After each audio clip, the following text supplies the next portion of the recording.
Narendra Modi's swearing-in ceremony as Prime Minister of India tomorrow, the authorities have put in place massive security arrangements in and around the national capital, including imposing prohibitory orders and declaring the city as a no-flying zone.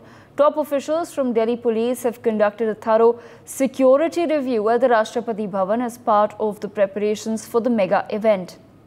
Special security measures have also been taken for foreign dignitaries who will be arriving to attend the ceremony.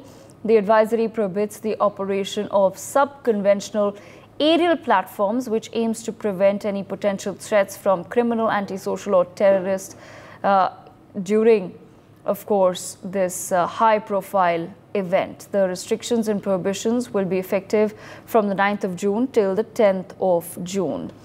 Manohar with us on the broadcast. Manohar, if you can quickly take our viewers, especially in the national capital, through the security measures that have now been put in as far as the swearing-in ceremony is concerned, and have any other advisories been issued for people who will be travelling around the area of Rashtrapati Bhavan?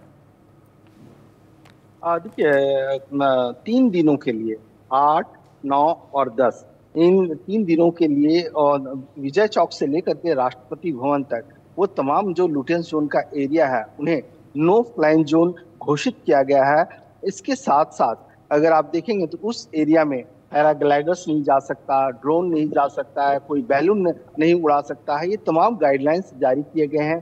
कल जब प्रधानमंत्री ने ये बात कही कि 9 तारीख का वक्त मिला है, 9 जून इवनिंग 7:15 में वो सेरेमनी समारोह होगा, तो उस दौरान तैयारियों को लेकर के दिल्ली पुलिस के आला अधिकारी भी राष्ट्रपति भवन पहुंचे। उन्होंने जायजा लिया क्या तैयारियां हैं, क्योंकि 4 से 5 लेयर की सुरक्षा की व्यवस्था होगी। एसपीजी के जवान अलग तैनात होंगे, राष्ट्रपति भवन की जो सुरक्षा होगी वो सुरक्षा होगी, दिल्ली पुलिस के जवान तैनात होंगे, पैरामिलिट्री फोर्सेस जगह जगह तैनात होंगे।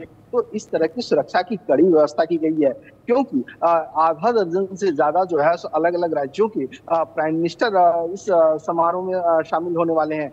कई राज्यों के डिप्लोमेट शामिल होंगे, देश भर से लोग आएंगे, सांसद होंगे, तो कई राज्यों के मुख्यमंत्री भी होंगे। तो इसके लिए सुरक्षा की कड़ी व्यवस्था की गई है।